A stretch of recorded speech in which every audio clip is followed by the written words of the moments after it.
When I went to school, I tried joining like this literary society and this like basically right. And I got rejected, right? And of course it was very difficult to get rejected for this club I wanted to join. But one thing I realized when I was trying to join this club is that so many times I tried to join different clubs. Like I tried to join this one like school committee where they deal with cheaters and judges and all that, or I tried joining this counselor program. But one thing I was always missing when I tried doing those programs is that I was so obsessed with the idea of believing to be great, because like I've always had this belief when I was younger that I'm going to do something great, right?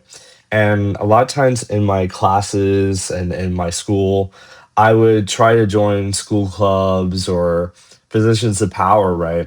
Because I thought it would help lead me to being great. But one thing I realized throughout all that when I got rejected by that debate club is I was going to sleep, right? I wasn't taking a nap, I was going to bed that night, right? And I typically go to bed by thinking.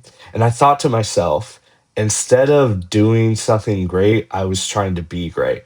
And the issue with that is that I was so obsessed with like the status of either becoming like a leader in this club or joining this school committee or however, that I wasn't obsessed with doing something great. Because like greatness is not like a position that you just reach out of anything. Like you don't I don't honestly believe in this idea of, well, I try not to. This idea that you just become great. Like it's a great, you're just the status, right? One of my favorite books I ever read, I read a long time ago, probably when I was in middle school, was called Greater by Stephen Furtick. And I'm not a big fan of the man now, but one thing he made the point of about greatness is that you don't reach this state of greatness, you reach greater. And it's the same thing applies to morality and good. Like, I don't think you become a good person by just doing one good deed. You're a good person by choosing to consistently do good. And the issue is that when it came to my life about wanting to do something great, is that I was obsessed with the status and power. But I think part of the reason why I got rejected from those organizations is that they could tell that I genuinely didn't want to do something great. I just liked the idea of being in that position and being at that club or whatever, instead of actually doing something great. Because that's going to make someone great, is that greatness is not really reaching this like powerful standard and just being so awesome. It's doing something great. And I realized that I wasn't taking advantage of my talents and really pushing myself. Like as you can see, like the videos, like my art and all that, because I realized that the thing that I need to do to be great, if I ever want to quote unquote be great, is focus on my art, like doing something great. Like personally, I made this YouTube channel as like an advertisement for like my art and stuff. But I mean, I honestly just want to use this channel to help just talk about life and all that.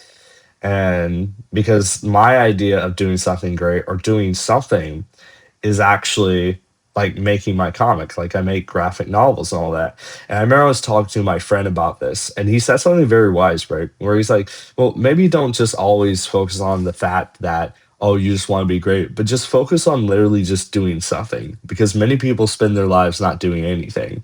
And it really kind of affected me because I don't want to be a person who just, gets a job, gets a family, eat, sleep, die, and then not do anything that really was special. And I'm not saying that there's anything wrong with living your life and just, going by vibes, but I honestly feel like a lot of people don't generally take advantage of the things that they're gifted at, and they kind of just settle for mediocrity when it comes to their genuine gifts that they've been given. Because I think everyone has their own gifts, but the thing is like how I see it with gifts is that for the most part, if I had to rate gifts on a 1 to 10 scale, I think everyone kind of starts at a 5. Well, when in terms of your gift, right? So let's say your gift is drawing. I say on the 1 to 10 scale, you're like a 4 on the scale of how good you are at drawing. But like everyone else is at a 1, but you're at 4. Like you're already above average people when it comes to art. However, it's up to you to get up to a 10. You already start on a baseline of being better than most people at art. However, are you going to put in the work to actually be a good artist? And that's something I've been trying to work on. I've been trying to work on like anatomy and stuff. Color theory is like a very scary and unsettling thing that I really am scared of actually attempting because I don't really like coloring when it comes to art, but I really need to learn this because I can't do this like working. I work in retail. I'm not going to say where, but I can't do this crap of just being bossed around by people I just don't respect. I generally do want to do something more related to my gift. But yeah, I hope you all have a great day and realize that it's not about necessarily becoming great, it's about doing something great because doing something great will matter more